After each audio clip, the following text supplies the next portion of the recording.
అదృష్టం ఆరోగ్యం కోసం గ్రహ దోషాలు తొలగడానికి సూర్యగ్రహణం తర్వాత ఏ వస్తువులు దానం చేయాలంటే జ్యోతిష్య శాస్త్రం ప్రకారం సూర్యగ్రహణం చంద్రగ్రహణం ఖగోళ సంఘటనలు మాత్రమే కాదు ఆధ్యాత్మిక కోణంలో కూడా ప్రాముఖ్యతని కలిగి ఉన్నాయి. గ్రహణ సమయంలో వాతావరణంలో సానుకూల ప్రతికూల శక్తులు రెండు చురుగ్గా ఉంటాయని నమ్ముతారు. 2025 సంవత్సరంలో చివరి గ్రహణం సూర్యగ్రహణంగా సెప్టెంబర్ 21న ఏర్పడనుంది. ఈ సూర్యగ్రహణం రోజున ఏ వస్తువులను దానం చేయడం శుభప్రదంగా పరిగణించబడుతుందో తెలుసుకుందాం. సూర్యగ్రహణం ఒక ఖగోళ సంఘటన, దీనికి శాస్త్రీయ ప్రాముఖ్యత ఉంది. అయితే భారతీయ హిందూ సంస్కృతి జ్యోతిష్య శాస్త్రంలో దీనిని ఒక ముఖ్యమైన మతపరమైన సంఘటనగా కూడా పరిగణిస్తారు. హిందూ మతంలో గ్రహణ అశుభ కాలంగా పరిగణిస్తారు. ఈ సమయంలో ప్రతికూల శక్తి ప్రభావం పెరుగుతూ ఉంటుంది. ఈ కారణంగా ఈ సమయంలో శుభప్రదమైన పనులు పూజలు నిషేధించబడతాయి. అయితే సూర్యగ్రహణం సమయంలో చేసే కొన్ని పనులు ఉన్నాయి. అవి చాలా శుభప్రదమైనవి, ఫలవంతమైనవిగా పరిగణించబడతాయి. వాటిలో ముఖ్యమైనది దానాలు ఇవ్వడం.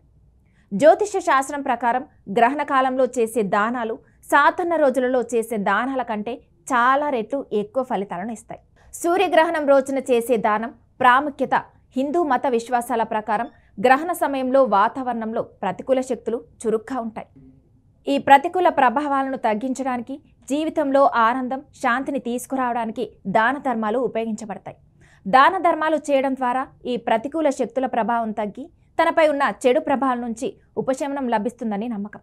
జ్యోతిష్య శాస్త్రం ప్రకారం గ్రహణ సమయంలో చేసే దాన ధర్మాలు గత జన్మల పాపాల నుంచి విముక్తినిస్తాయి. ఇది ఒక రకమైన ప్రాయశ్చిత్తం. ఇది ఆత్మను శుద్ధి చేస్తుంది, గ్రహ దోషాల నుంచి విముక్తి. చాలాసార్లు ఒక వ్యక్తి జాతకంలో సూర్యుడు లేదా చంద్రునికి సంబంధించిన దోషాలు ఉంటాయి. గ్రహణ సమయంలో చేసే దానాలు ఒక వ్యక్తి ఆర్థికంగా శ్రేయస్సును కలిగిస్తాయని నమ్ముతారు. దానం చేయడం వల్ల లక్ష్మీదేవి సంతోషిస్తుంది.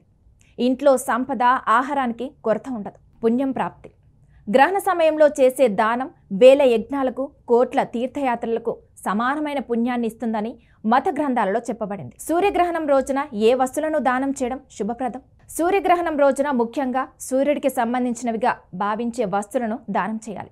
వీటిని దానం చేయడం ద్వారా సూర్య భగవానుడి ఆశీస్సులు లభిస్తాయి. గోధుమలు, బెల్లం రెండు సూర్యునికి సూచిస్తాయి. గోధుమలు, బెల్లం రెండు సూర్యుడిని సూచిస్తాయి. వీటిని దానం చేయడం వల్ల గౌరవం, కీర్తి ప్రతిష్టలు పెరుగుతాయి. ఉద్యోగం, వ్యాపారంలో పురోగతి లభిస్తుంది. రాగి పాత్రలు. రాగిని సూర్యుని లోహంగా పరిగణిస్తారు. రాగి పాత్రలు లేదా రాగి నాణ్యాలను దానం చేయడం వల్ల జాతకంలో సూర్యుని స్థానం బలపడుతుంది. ఆరోగ్య సమస్యల నుంచి ఉపశమనం లభిస్తుంది. ఎరుపు రంగు దుస్తులు. సూర్యుడికి ఇష్టమైన ఎరుపు రంగు. ముఖ్యంగా పేదలకు, అవసరంలో ఉన్నవారికి ఎరుపు రంగు దుస్తులు దానం చేయడం వల్ల వ్యక్తి ఆత్మవిశ్వాసం పెరుగుతుంది. సమాజంలో అతని ప్రతిష్ట పెరుగుతుంది. కొబ్బరికాయ, బాదం. గ్రహణం తర్వాత కొబ్బరి, బాదం దానం చేయడం వల్ల శనీశ్వరుడు, రాహుకేతువుల అశుభ ప్రభావాల నుంచి ఉపశమనం లభిస్తుందని నమ్ముతారు. నల్ల నువ్వులు, నల్ల దుప్పటి. జ్యోతిష్య శాస్త్రం ప్రకారం గ్రహణ సమయంలో నువ్వులు, నల్ల దుప్పటి దానం చేయడం వల్ల రాహుకేతువు, శనీశ్వర అశుభ ప్రభావాలను తగ్గించడంలో సహాయపడుతుంది. ఈ దానం ముఖ్యంగా జాతకంలో బలహీనమైన గ్రహాలు ఉన్నవారికి ప్రయోజనకరంగా ఉంటుంది. గ్రహణం తర్వాత బియ్యం, పప్పులు, ఇతర ఆహార పదార్థాలు వంటివి ఆహార ధాన్యాలను దానం చేయడం చాలా పుణ్యప్రదంగా పరిగణించబడుతుంది.